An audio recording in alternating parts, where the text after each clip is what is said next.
I've been doing seances since I was about 8 years old, just something I was driven to. I've kind of always seen spirits and always been attached to kind of the other side of things. Seances themselves have been being done forever, since I think Pythagoras in the 400 and some BC. People have always been trying to commune with the other side. Ouija boards originated in the 1800s, about the same time as the spiritualist movement. It was a way for regular people to not need a medium to actually be able to contact spirits. So the seance thing, I'm definitely afraid of it a little bit. If I'm in a seance and things start getting creepy, and I mean really creepy, not like like you find out things are on strings and like that kind of stuff, little setup stuff. Like if some genuinely creepy stuff happens, that's going to be a problem for me, because I'm afraid of those things. I'm afraid of anything that you can't, they can't touch and put your finger on. Calling all the guardians, the gods, the goddesses of the watchtower of the east. Calling all gods and goddesses and guardians of the south. Calling all guardians of the watchtowers of the west. Calling all guardians of the watchtower of the north.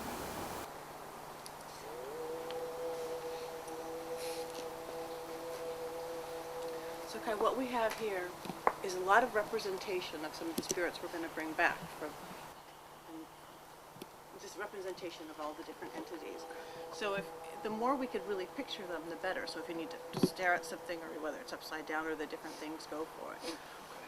Plus we have there may be other modes besides the Ouija board that they want to talk to us through, like the tambourine, or something may appear on our camera, or there's a radio, because there's a lot of music going. You're a musician and we're dealing with two musicians. You might see something flash in the side of your eye, or a cold or a warm air come all over you, or somebody literally talking to you that only you can hear.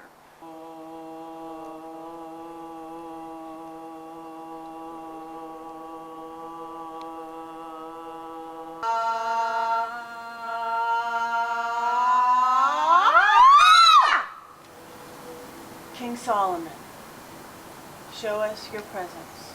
King Solomon, show us your presence. Please be with us now. King Solomon, are you here? Are you here, King Solomon?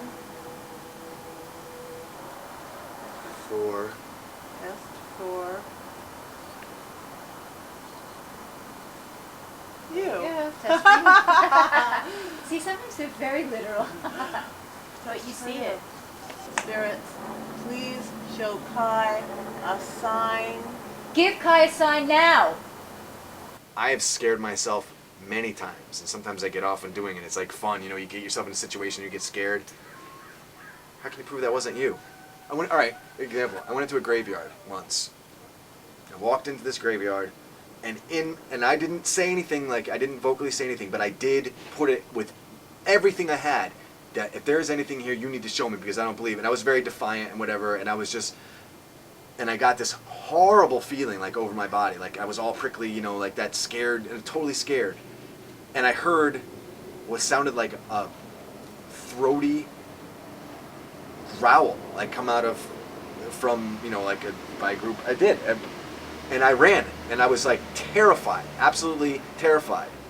There's a spirit, an entity, it's a presence.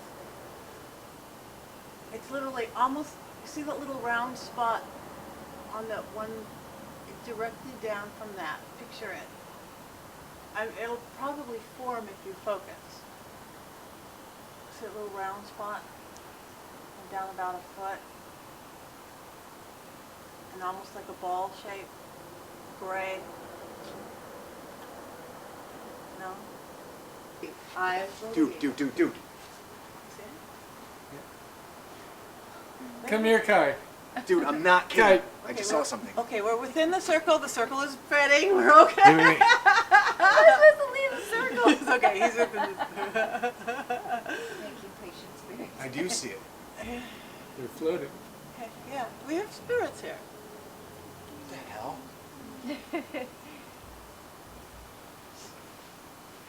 Whoa, okay. Why, am I in trouble now that I left the circle? No, yeah, we didn't let. We opened the circle. We held the circle. Because I saw something I don't know, man. Alright, hold on. A little more frankincense. It's very magical. Yes. Breathe. I All right. believe. I believe. I believe. Please show Kai undoubtable proof of your Even if it's just for me, right? Even if it's just for Kai, no one else has to see it. But in retrospect, looking at that situation, come on, it could have been anything. I could have heard, who knows, maybe they were kids. People are always hanging out in graveyards, like doing stuff. Maybe someone was messing with me, you know what I mean? Or it was a sound carried over because there was, there was a road there and there's houses on either side. It could have been anything at all.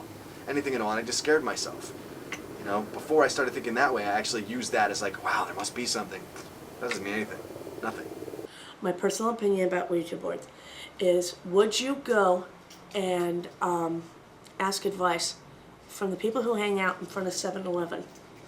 Because when you're calling up anything in a Ouija board, you're basically calling up anything that wants to come talk to you. I think someone is playing with us. Okay. Okay, it's okay. It's okay. I don't think it was King Solomon. He might be the hardest one for us to. It didn't feel very kingly. A funny story that I learned when I was learning about Ouija boards was a couple who talked to a child who got really comfortable with him, asked the child when he was born. The child said, I was born in 1860. They continued on the conversation. They said, son, when did you die? And the board said, 1859. And they said, wait, you died before you were born? The board went wild and it spelled out OOPS. Oops. And it never talked to him again. The Ouija board is to be taken with a grain of salt. It truly is. Because you may be getting something that's really truthful or honest with you. Or you may be getting what hangs out in front of 7-Eleven. A spiritual 7-Eleven crowd. Why am I not seeing anything? I'm like the most open person there is.